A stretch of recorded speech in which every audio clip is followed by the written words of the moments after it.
Family man அப்படின்னு ஒரு web series இருக்கு பாத்தீங்களா? அதுல வந்து ஃபர்ஸ்ட் பார்ட் வந்து முஸ்லிம்களை தீவிரவாதிகளாக காட்டுவான். செகண்ட் பார்ட் வந்து எல்டிடி தீவிரவாதம் அப்படின்னு காட்டுவான். இப்ப தேர்ட் பார்ட் வந்திருக்கு. ஃபர்ஸ்ட் சீசன்ல அதை பாக்குறப்ப அப்படியே உள்ள கொஞ்சம் குளிர்ந்துச்சு.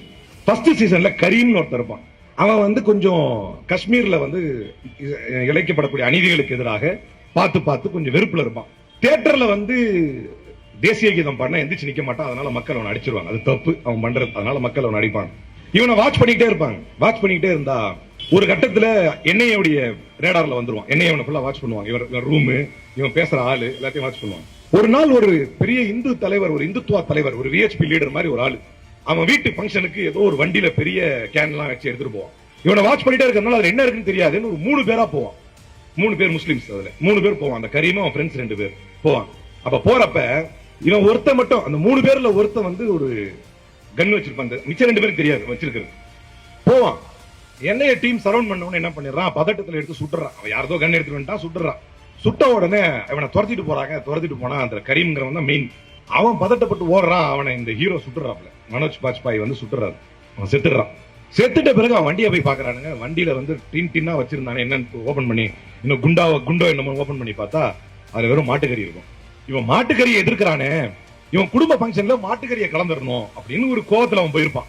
இதை நினைச்சு அவன் ரொம்ப வருத்தப்படுவான். ஒரு உயிர் அநியாயம். அப்படிலாம் எந்த காலத்துல வருத்தப்பட போறது இல்ல படம். அதனால வருத்தப்படுவான்.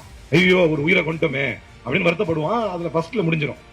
இந்த தேர்ட் எபிசோட்ல வந்து இந்த நார்த் ஈஸ்ட் ரீஜன்ல வந்து இவனும் என்ஐஏ சீஃபும் போவாங்க. அதுல என்ஐஏ சீஃபை கொண்டுடுவாங்க. கடைசியில என்ஐஏவுடைய சந்தேக பார்வை இவன் மேலே விழுந்துரும். நீ தான் காட்டி கொடுத்துருப்பியோ அப்படின்னு. அப்ப என்ஐஏவுடைய பார்வையில மாட்டிக்காம இருக்குது இவன் ஓடுவான். என்ஐஏ இவனை துரத்தும்.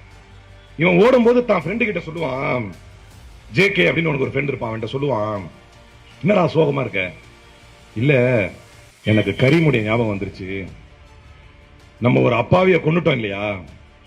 நம்ம ஒரு அப்பாவிய கொண்டுட்டோம் இல்லையா? அதனாலதான் இன்னைக்கு நான் ஓடுறேன் போல இருக்கு. கடவுள் அப்படியே மாத்தி கொடுத்துட்டாரு அப்படின்னு. அதை பார்க்கும்போது ஒரு சின்ன சந்தோஷம். வரலாறுல சங்கி கூட்டங்களே ஏதோ ஒரு 30 ஆண்டுகளுக்கு நீங்க அப்படியே தூக்கி நின்னுட்டீங்க அப்படிங்கிறதுக்காக ஒட்டுமொத்த இந்தியாவும் இந்த தேசமும் இப்படியே சொல்லும், ஜனநாயகத்தின் ஆட்சி மீண்டும் இந்த மண்ணில் நிலைநாட்டப்பட்டு விடாது என்று மனப்பால் குடிக்கிறீர்களா? எப்படி அந்த படத்துல வர்ற மாதிரி, படத்துல வர்றது நிஜம், கர்மா, நீங்க நம்புற கர்மா தான் சொல்றேன். அநீதி இழைக்கப்படும் இந்த மக்கள் என்றைக்கும் அநீதிக்கு உட்பட்டு கொண்டே இருக்க மாட்டார்கள். காலம் மாறும், நேரம் மாறும், சூழல் மாறும். இழைக்கப்பட்ட அநீதிக்கு ஒரு நாள் இல்லை ஒரு நாள் அமித்ஷாவும் நரேந்திர மோடியும் மக்கள் மன்றத்தில் நிற்க வைக்கப்படுவார்கள். ஆச்சி ராயல் குலோப் ஜாமுன் பேக்ஸ் 1 வாங்கினால் 1 இலவசம்.